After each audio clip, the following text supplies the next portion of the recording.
That sound was the difference between a coherent signal and noise, between a being operating at its fundamental resonance and one lost in interference. We have explored the spirit, the self, the simulation, and time. But we have missed the grandest narrative of all, the evolutionary sabotage. What if the true purpose of alcohol was not social, nor even merely spiritual, but biological? What if it exists as a deliberate firewall in human consciousness, a chemical lock placed on a door marked next stage of human evolution, and we have been handed the key and told it was a toy? This is the ultimate conspiracy, not of governments, but of nature itself, or something operating through it. Welcome to the study of Pharmacological Limitation Theory. I am Napoleon Inspires, and today we will ascend to the highest vantage point. We will examine the human being not as an addict, but as a dormant supercomputer running on safe mode, and we will expose the substance that was strategically placed to ensure it never fully boots up. Part 1. The hidden paradox, pain as a catalyst, numbness as a cage. First, a fundamental law of evolution. Advancement is triggered by intelligent response to discomfort. Physical pain evolves the body. Emotional pain evolves the psyche.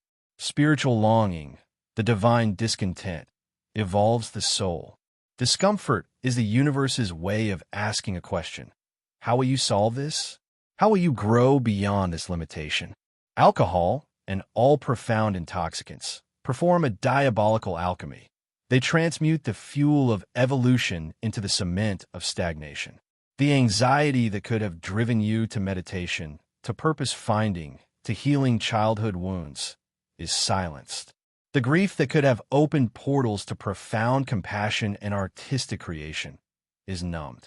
The sheer, restless boredom with a mundane existence that could have been the rocket fuel for a life of adventure and meaning is pacified. You're not escaping pain. You're avoiding a cosmic invoice for your own upgrade. The universe sends you the bill for growth in the currency of discomfort, and you pay it off with a counterfeit currency called oblivion. The transaction is logged as complete. No growth is issued. Part 2. The neurological capping. The prefrontal cortex as the bottleneck. Modern neuroscience reveals a staggering truth. The human prefrontal cortex, PFC, is not fully developed until our mid-20s. But what if that's not the finish line? What if that's just stage 1 installation? The PFC is the seat of metacognition, thinking about thinking, long-term foresight, empathetic modeling, and moral reasoning. It is what separates us from primates. It is the hardware for sovereign consciousness. Alcohol's most targeted and potent effect is the suppression of the PFC. It is the off switch for humanity's most advanced biological hardware. Now consider this. Every major spiritual and philosophical tradition points toward a next step for humanity, a state of sustained enlightenment, Christ consciousness, Buddha nature, or superconsciousness. These are not fairy tales. They are reports of a consistent potential state achievable when the brain, particularly the PFC and its integration with other regions, operates in a specific, coherent, high-energy mode. What if alcohol exists, in part, to statistically guarantee that almost no one accidentally stumbles into this state? To keep the PFC perpetually underpowered, unstable, and incapable of sustaining the voltage required for the next leap? It is not a barrier to being a good person. It is a barrier to becoming a post-human person. Part 3. The Energetic Dielectric, blocking the soul's voltage. Move from biology to energy. A profound concept in esoteric physics is the light body, or Merkaba, a luminous geometric energy field that is the blueprint for our physical form and our interface with higher dimensions. Its activation is described as the culmination of spiritual evolution. This structure requires a specific electromagnetic and biophotonic environment within the physical body to begin activation. It requires crystalline cells, coherent cellular light, mitochondrial biophotons, and low electromagnetic noise. Alcohol acts as a biological dielectric, an insulator. It dampens electrical conductivity across neural synapses, slowing thought. It scrambles the coherent light emission of cells, as we've discussed. It increases inflammatory cytokines, which create biochemical static throughout the system. You're not just feeling dull. Your system is being actively insulated from the higher energetic voltage it is designed to carry and transmit. The spiritual experiences seekers spend lifetimes cultivating through meditation, breath work, and prayer become orders of magnitude harder because the fundamental medium, your body, has been made a poor conductor. Alcohol doesn't just cloud the mind. It puts a rubber sheath on the soul's wiring. Part 4. The genetic sleep switch, epigenetics of dormancy. We've touched on epigenetics, how environment talks to genes. Now we go deeper. Within the human genome lie what some researchers call junk DNA, or, more provocatively, potential DNA. Vast sections of our code are not active, their function unknown. The frontier theory of consciousness suggests these dormant sections may be the blueprint for our evolutionary future, coding for latent psychic abilities, extended lifespans, cellular regeneration, or higher sensory perception. Their activation is hypothesized to be triggered by a combination of consciousness, specific energy states, and pristine biological conditions. Introduce a potent, DNA-damaging toxin like acetaldehyde, alcohol's primary metabolite, into this system. The body's intelligence goes into permanent defense mode. Its resources are devoted to survival, repair, and detoxification, not to the risky, energy-intensive business of activating dormant evolutionary potentials. The message to your genome is clear: crisis mode. Maintain baseline functions. Ignore all non-essential upgrades. You are keeping your genetic software on version 1.0, perpetually patching security flaws, while the installer for version 2.0 sits on the desktop, unable to run. Part 5. The collective frequency dampener. Society in a resonant cage. This is not an individual issue. It is a resonant catastrophe. Consciousness is contagious. Awakening is contagious. A human being operating at a sustained, high-coherence state, heart coherence, brainwave synchrony, gamma waves, and emotional integrity, acts as a coherence transmitter. They raise the resonant frequency of those around them, making it easier for others to tune in. Now, imagine a society where the majority of adults voluntarily, weekly, dose themselves with a consciousness-suppressing, coherence-scrambling agent. The collective field is not just neutral, it is actively damped. It is a concert where most of the instruments are out of tune and playing different songs. The signal of a potential awakened society is drowned in noise. This creates a frequency quarantine.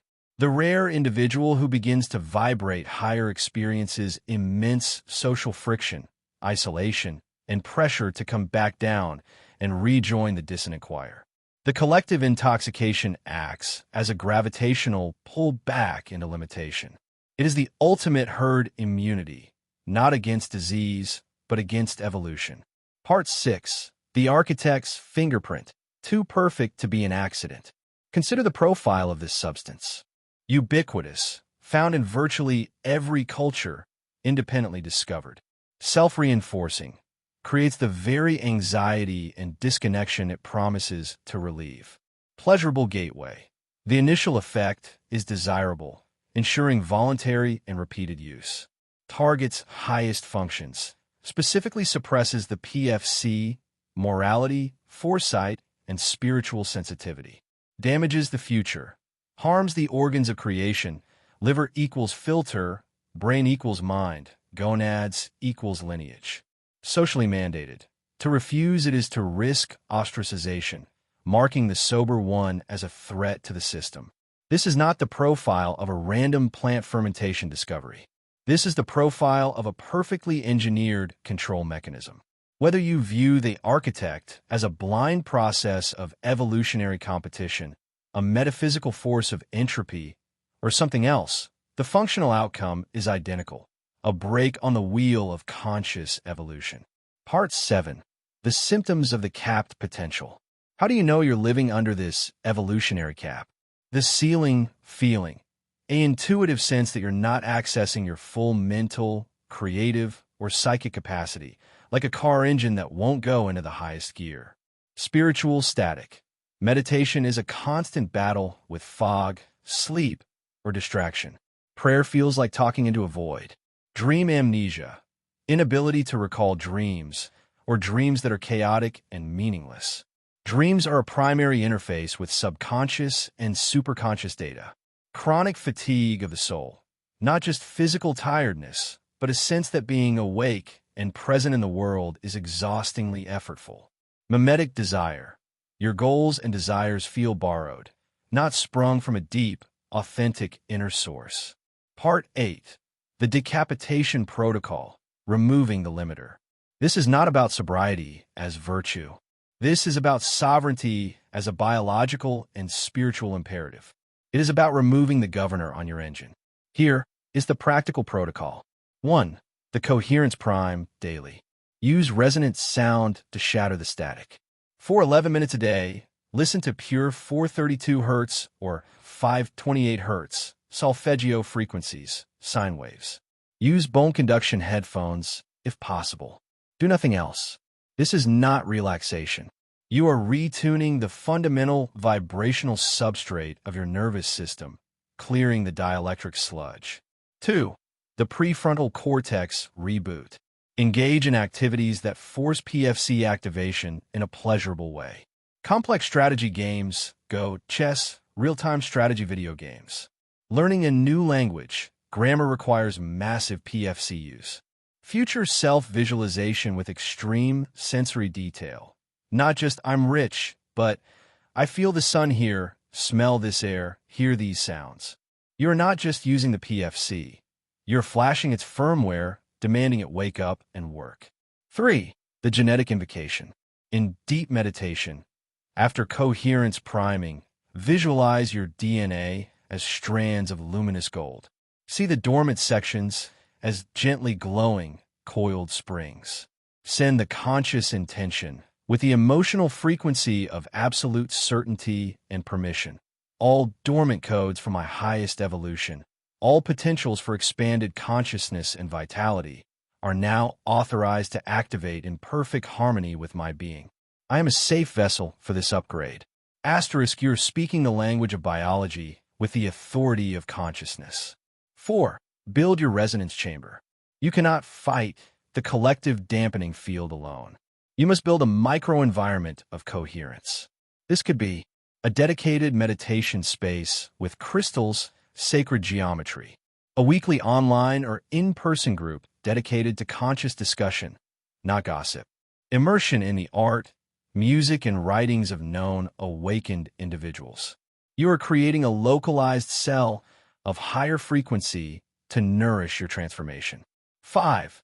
The sacred discomfort practice. Instead of numbing a negative emotion, amplify it with conscious awareness. When anxiety arises, sit with it. Ask it, what are you here to teach me? What action are you demanding? Feel its texture in your body without resistance. You're converting the voided evolutionary invoice back into its original currency of fuel. You're teaching your being that discomfort is data, not danger. 6. The lineage command. This is a powerful ritual. Stand barefoot on the earth. Visualize your entire ancestral line behind you and your future lineage before you. Speak aloud. I now break the epigenetic contract of limitation and numbness. I transmute the pain of my ancestors into pure potential. For my children and my children's children, I declare, the cap is removed. The line evolves with me now. You are acting as a fulcrum point for temporal healing. The most profound prison is the one you cannot see, because its walls are made of your own unnaturally lowered expectations. You were told the ceiling of your mind was the sky. They lied. That ceiling is a manufactured lid, and the substance in your glass is the primary component of its alloy. The choice is no longer between drinking or not drinking. It is between agreeing to remain a human animal or accepting the terrifying and magnificent invitation to become something more. The upgrade is not pending. The download has always been ready. You have just been stuck in a program that blocks the install screen. It's time to force quit the blocker. Your future self, the one vibrating at a frequency you can currently only dream of, is waiting for you to grant system permission. This is Napoleon Inspires. Authorize the upgrade.